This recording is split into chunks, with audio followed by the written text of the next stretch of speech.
Kesavaram cement కర్మాగారంలో contract కార్మికుల మెరుపు ధర్నా. పెద్దపల్లి జిల్లా పాలకుర్తి మండలం బసంత్ నగర్ కేశవరం సిమెంట్ కర్మాగారంలో కాంట్రాక్టు కార్మిక సంఘం ఎన్నికలు నిర్వహించాలని కోరుతూ పర్మనెంట్ వర్కర్స్ యూనియన్ అధ్యక్షులు బయ్యపు మనోహర్ రెడ్డి ఆధ్వర్యంలో ఉదయం షిఫ్ట్ కు వెళ్లే కాంట్రాక్టు కార్మికులతో కలిసి కర్మాగారం గేట్ ఎదుట బైఠాయించి ధర్నాకు నిర్వహించారు. గత కాంట్రాక్టు కార్మిక సంఘం కాలపరిమితి ముగిసి సంవత్సరం గడిచినా కూడా యాజమాన్యం ఎన్నికలు నిర్వహించడానికి ముందుకు రాకపోవడంతో ధర్నాకు దిగాల్సి వచ్చిందని మనోహర్ రెడ్డి తెలిపారు. కాలపరిమితి ముగిసినా రాజీనామా చేయకుండా కాలయాపన చేస్తూ కార్మిక హక్కులు ఏమాత్రం సాధించకుండా అన్యాయం చేస్తూ కార్మికులు తీవ్రంగా నష్టపోతున్నారని, కాబట్టి వెంటనే కార్మిక సంఘం ఎన్నికలు నిర్వహించాలని ఆయన యాజమాన్యాన్ని డిమాండ్ చేశారు. ఆందోళన ఉధృతం కావడంతో దిగివచ్చిన యాజమాన్యం జూన్ నెల 10వ తేదీలోపున ఎన్నికల ప్రక్రియను పూర్తి చేస్తామని ఫ్యాక్టరీ హెచ్ఆర్ మరియు జీఎం గోవిందరావు స్పష్టమైన హామీ ఇచ్చారు. దీంతో కార్మికులు ఆందోళన విరమించి విధులకు హాజరయ్యారు. ఈ కార్యక్రమంలో పాలకుర్తి మండలం కాంగ్రెస్ పార్టీ అధ్యక్షులు Mukhyara Srinivas Goud, permanent union working president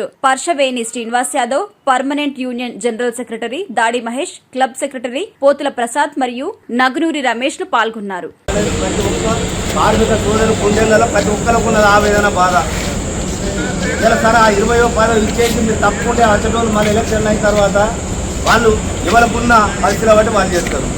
కానీ ఇక్కడ ఏదో వస్తుందని చెప్పి కోట్లాది రూపాయలు తీసుకొని ఇవ్వాలా, ఇలా ఒక కనీసం కోటి 50 లక్షలు వసూలు చేసిన పరిస్థితి ఉన్నది. ఇక్కడ రేటుకు ఒక 20,000 అట, 3 నుంచి 4 లక్షలు బేసిక్.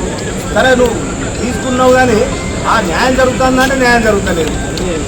అక్కడ మేము ఇలా సోషల్ మీడియా చూసినాం, మైసూరుతో కార్మిక సోదరుడు నీకు ఇన్ని లక్షలు ఇచ్చినా ఇంత అవమానం జరుగుతుంది, ఇంత ఇబ్బంది జరుగుతుందని డైరెక్ట్ పెడితేనే ఉన్నారు సోషల్ మీడియాలో. మరి ఇవన్నీ ఆలోచన చేయండి. మేము ఇంతకుముందు కూడా మేనేజ్మెంట్ వారిని రిక్వెస్ట్ చేసినాం, సార్ ఎలక్షన్లు పెట్టండి, ఎందుకంటే వాళ్ళు పాపం ఇబ్బంది పడుతూ ఉన్నారు, ఎలక్షన్లు పెట్టమంటే వాళ్ళు మేము లెటర్ 2-3 సార్లు ఇచ్చినాం. కానీ ఒక 6 నెలల కిందనో 3 నెలల కింద కూర్చుందామని ప్రయత్నం చేసినాం.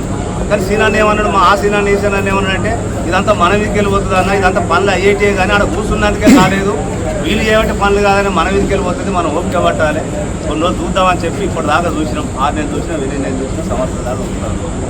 ఈసారి మాత్రం ఏ కోశాన్ని విడిచిపెట్టేది లేదు. ఆ ఇచ్చేది ఇచ్చేయండి. మేము మేనేజ్మెంట్ మేము కూడా మాట్లాడతాం, ఏవైతే అనుకున్నారో అవి ఇచ్చేయండి. సరే కొంచెం పద్ధతి లెక్కేది, సీనియర్ ప్రకారం ఏది. ఇలా ఎంత నష్టం జరిగింది, ఇలా ఒక్కొక్క కార్మికులకి నెలకు 2,000 చొప్పుకున్నాం, 2,500 చొప్పుకున్నాం. 2 ఏళ్ల కింద కనుక మీకు రేట్లు ఇస్తావు 50 మందికో 100 మందికో అప్పుడు ఇచ్చేసి ఇప్పుడు మళ్ళీ కొట్లాడితే మళ్ళీ 50 అప్పుడు అవి తీసుకొని ఇలా కొట్లాడితే మళ్ళీ 50-100 ఇలా ఒక్కొక్క కార్మికులకి లక్షల రూపాయలు నష్టం జరిగింది. మీరు చిన్నగా చేయకూడదు, మీరు మాకన్నా ఎక్కువ మీకే తెలుస్తుంది. నెలకు 2,000, 2,500 ఇస్తే ఇలా సంవత్సరానికి 40-50 చొప్పున ఇలా 2 ఏళ్ళకి 50, ఇవన్నీ ఎక్కడ దాకా పోతుంది, లాస్ట్ రిటైర్డ్ అయ్యేదాకా పోతుంది. పిఎఫ్లో కానీ గ్రాడ్యుయేట్లో కానీ ప్రతి దాంతో కలుపుతుంది కదా. అంటే మీ కార్మికులకు ఎంత నష్టం జరిగిందో ఒకసారి ఆలోచన చేయండి. దయచేసి ప్రలోభాలకు వేరే దాన్ని లొంగద్దు. ఈసారి న్యాయంగా మీరు ఉండరు. మేమైతే న్యాయంగా ఉన్నాం, మేము న్యాయం. ఎందుకంటే పర్మనెంట్ వాళ్ళు ఏది చూపెడతారు. ఈ ఆట నిన్న కాక మొన్న 95 మందికి గ్రేడ్స్ 5th గ్రేడ్ 7 నుంచి 5 నుంచి 7, 8 ఫైనల్ కాలే. అన్ని మేము తయారు చేసి పెట్టుకున్నాం. ఈ 15 రోజులలో, నెల రోజులలో ఈ సంవత్సరానికి సంబంధించినవి కూడా ఇచ్చేటందుకు మేము అన్ని సిద్ధం చేసి పెట్టుకున్నాం. ఈ ఆఫీసులు రావడం ఇవన్నీ అయ్యేసరికి 10వ తారీఖు లోపల అన్ని ఎలక్షన్ ప్రాసెస్ అంతా కంప్లీట్ చేస్తాం. అది 10వ తారీఖు లోపల కంప్లీట్ చేస్తాం. కంప్లీట్ చేసి పక్క అదే ఉండదు కట్టుబడి దాంట్లో లేదు. ఈ లోపల పర్మిషన్స్ అన్ని తెచ్చేసుకుంటాం.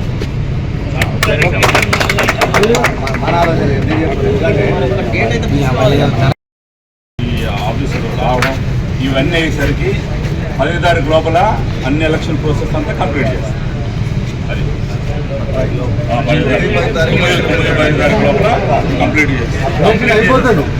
కంప్లీట్ చేసి పక్క అదే ఉండదు కట్టుబడి దాంట్లో లేదు. ఈ లోపల పర్మిషన్స్ అన్ని తెచ్చేసుకుంటాం.